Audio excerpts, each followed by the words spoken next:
আর প্রশাসনকে মিসগাইড করছেন, মুখ্যমন্ত্রীর হয়ে আশ্বস্ত করছেন। অবৈধভাবে নিয়োগ হওয়া chief secretary Nandini Chakraborty. Election commission যখন আপনার বসিরহাট 2-এর জয়েন্ট ভিডিওকে সাসপেন্ড করার জন্য লিখে পাঠায়, তখন রাজ্য সরকার কার্যকর করে না এবং উল্টে বসিরহাট 2 ভিডিওকে সাসপেন্ড না করার জন্য সিদ্ধান্ত পুনর্বিবেচনার জন্য ইলেকশন কমিশন অফ ইন্ডিয়াকে অনুরোধ করে। আমার কাছে স্পেসিফিক তথ্য আছে, নন্দিনী চক্রবর্তী গতকাল এবং গত পরশু জেলা শাসকদের ফোন করে বলেছেন ভালো বাজেট করেছেন মুখ্যমন্ত্রী এবং অ্যান্টি ইনকামবেন্সি কেটে যাচ্ছে, ইলেকশন কমিশন কিছু করতে পারবে না, আপনারা কিছু শোনার দরকার নেই, কোনো কথা শোনার দরকার নেই। এমনকি আজকে সিওর কাছে আমি অভিযোগ করেছি উত্তরকাটি বিধানসভা কেন্দ্র, সেখানে বুথ নম্বরও বলে দিচ্ছি, সেখানে মাইক্রো অবজারভারের সই জাল করা হয়েছে, আপনার মাইক্রো অবজারভারের সই জাল করা হয়েছে এবং তিনি যে ডাউটফুল ভোটারদের রেড ফ্ল্যাগ লাগিয়ে দিয়েছিলেন তাকে গ্রিন করে দেওয়া হয়েছে। বুথ নম্বর হচ্ছে 237, রঘুরামপুর প্রাথমিক বিদ্যালয়, 238 ব্রাহ্মণ সরকারি প্রাথমিক বিদ্যালয়, 248 কালিকা কুমারী এসএসকে। এইভাবে একাধিক বুথে মাইক্রো অবজারভারের সই পর্যন্ত জাল করে তার তিনি যে ডাউটফুল ভোটারকে রেড ফ্ল্যাগ লাগিয়েছিলেন সেটাকে গ্রিন করে দিয়েছে। তো এখানে একদিকে প্রশাসনের চুরি দুর্নীতি, তাকে নেতৃত্ব দিচ্ছেন চিফ সেক্রেটারি নন্দিনী চক্রবর্তী, অন্যদিকে গুন্ডাদের নেতৃত্ব দিচ্ছেন গুন্ডাদের নেত্রী, ধর্ষকদের নেত্রী মমতা। দাদা, তাহলে জেলা শাসকদের যদি এই নির্দেশ দেয় তাহলে সিইও গতকালকে বলেছেন, মানে একটা সূত্র জানা যাচ্ছে যে জেলা শাসকদের অফিসে কাউন্টিং হতে চলেছে, প্রায় 117টা কাউন্টিং কেন্দ্র করেছে, তাহলে কাউন্টিংটা কি? ইলেকশন কমিশন চেষ্টা করছে, কিন্তু ইলেকশন কমিশনের মূল ক্ষমতা এমসিসি কার্ড চালু হলেই বুঝতে পারবে। তার আগে ইলেকশন কমিশনের পূর্ণাঙ্গ ক্ষমতা কার্যকর করার ক্ষেত্রে তাদের অনেক লিমিটেশন আছে, but they are trying their best. সবচেয়ে বড় কথা, সুপ্রিম কোর্টে যে হলফনামা ইলেকশন কমিশন তাতে রাজ্যের মুখ্যমন্ত্রী যেভাবে 27 ফেব্রুয়ারি 2025 থেকে নেতাজি ইন্ডোরের সভা উপর্যুপরি বিএলও থেকে শুরু করে সিও পর্যন্ত ধমক দিয়েছেন প্রকাশ্যে, সেসব কথাই হলফনামায় উল্লেখ করেছেন। আর কিভাবে রাজ্য প্রশাসন তারা সহযোগিতা করছে না সে কথাও তারা বলেছে।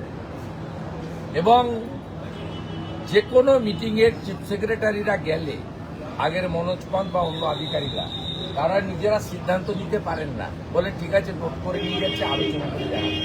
কিন্তু আপনাদের এই জিনিসটা খুব পরিষ্কার জেনে রাখা দরকার আছে, ইলেকশন কমিশন সংক্রান্ত যে কোনো নির্দেশিকা এর ফাইল মুখ্যমন্ত্রী মানে রাজনৈতিক ব্যক্তিত্বের কাছে যায় না, কোনো রাজ্যে যায় না নিয়মে।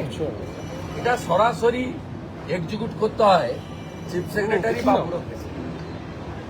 এখানে একমাত্র রাজ্য যেখানে স্পাইনলেস অ্যাডমিনিস্ট্রেশন, ভীত আতঙ্কিত দাসত্ব স্বীকার করে নেওয়া ব্যুরোক্রেসি, তারা ইলেকশন কমিশন সংক্রান্ত ফাইলও তারা পাঠাচ্ছেন। ইলেকশন কমিশন অনেকগুলো মেজার নিয়েছে বলে 8,300 মাইক্রো অবজারভার দিয়েছে।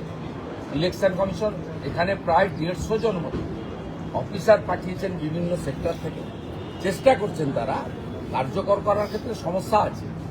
এবং নিরাপত্তার জন্য তারা ভারত সরকারের কাছে জায়গা চেয়েছিলেন, শিপিং কর্পোরেশন অফ ইন্ডিয়ার জায়গাতে আগামী 3-4 দিনের মধ্যে সিও কার্যালয় শিফট হয়ে যাবে এবং সিও সহ নির্বাচন আধিকারিকদেরকে কেন্দ্রীয় নিরাপত্তা দেওয়া হয়েছে সিআইএসএফ, এ ভূভারতে কোথাও নেই।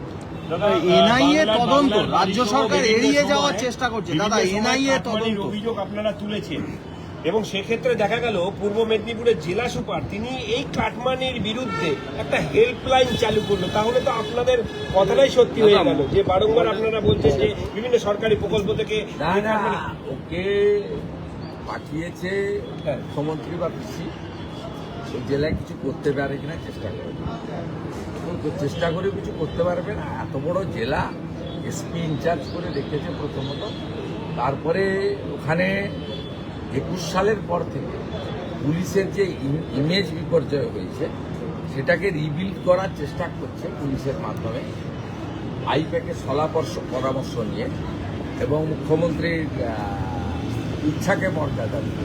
এতে লাভ কিছু হবে না, এটাতে যা হওয়ার হয়ে গেছে। এবং তৃণমূল মানে যে চোর, চোর মানে যে তৃণমূল, কাটমানি মানে তৃণমূল, তৃণমূল মানেই কাটমানি, তৃণমূল মানেই সিন্ডিকেট, সিন্ডিকেট মানেই তৃণমূল।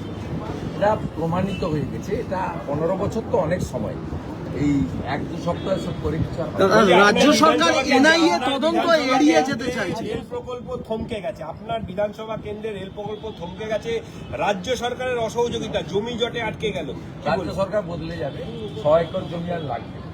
ওর 80 একর জমির উপরে হচ্ছে, 74 একর জমি আছে, তার কাজ পুরোদমে চলছে। আমি ধন্যবাদ জানাবো আমাদের প্রধানমন্ত্রীর সরকারকে, রেলমন্ত্রী অশ্বিনী ঘোষকে, যিনি 315 কোটি টাকা ওই রেল প্রকল্পকে দিয়েছে, 184 কোটি টাকা ওয়ার্ক অর্ডার দিয়েছে এবং প্রায় 650 ছেলেকে জমি দেওয়ার পরিবর্তে চাকরিও দিয়েছে রেলমন্ত্রী। আমি তার প্রতি কৃতজ্ঞতা জানাবো।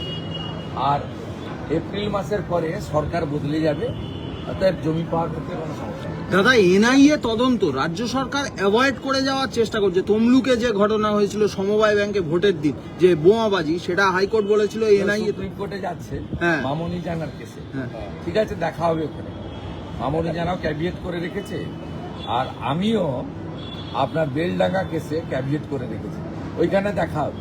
এটা আজকে না, এর আগেও গেছিল রিসরা, শিবপুর এবং ডালখোলার কেসে, যে কেসে আমি পিছনে ছিলাম। লাভ খুব একটা হয়নি। এনআইএ কে ভয় পাচ্ছে রাজ্য সরকার, এনআইএ কে ভয় পাচ্ছে। দাদা, भट्टाचार्य आज प्रेस कॉन्फ्रेंस करके बताया कि घर घर बीजेपी पहुंचेगी ये विधानसभा निर्वाचन से पहले। लगातार चल रहा है। पार्टी का कल कोर कमेटी का मीटिंग था, कुछ डिसीजन हुआ, और डिसीजन आधिकारिक रूप से हमारी प्रदेश जो अध्यक्ष है उनको डिक्लेरेशन करना था, उन्होंने हर पार्टी का कार्यकर्ता उनको पालन किया। और एनआईए दादा, एनआईए के भय पाচ্ছে राज्य सरकार। राज्य सरकार क्या बोलेंगे? वो हायर कोर्ट में जा रहा है, ये पहली बार नहीं। ये राज्य सरकार जो दंगाबाज है, दंगाई को संरक्षण देने के लिए जब श्री राम नवमी में हादसा हुआ था, तब भी जो डिवीजन चीफ जस्टिस ने ऑर्डर दिया है नहीं है, उसके खिलाफ भी सुप्रीम कोर्ट गया था। रिसरा, सिंहपुर और डालखोला लिए, इसलिए गया था। जो कम्युनल हार्मनी डिस्टर्ब कर रहा है, जो एक्सट्रीमिस्ट है, दंगाबाज को संरक्षण देने के लिए। यहाँ बेलडंगा में जो हुआ है कोई राजनीति लड़ाई नहीं था, वो दंगा ही था, एंटी नेशनल था, सीमी पीएफआई का भी। उनको बचाने के लिए सरकार जा रहा है, सरकार एंटी नेशनल है।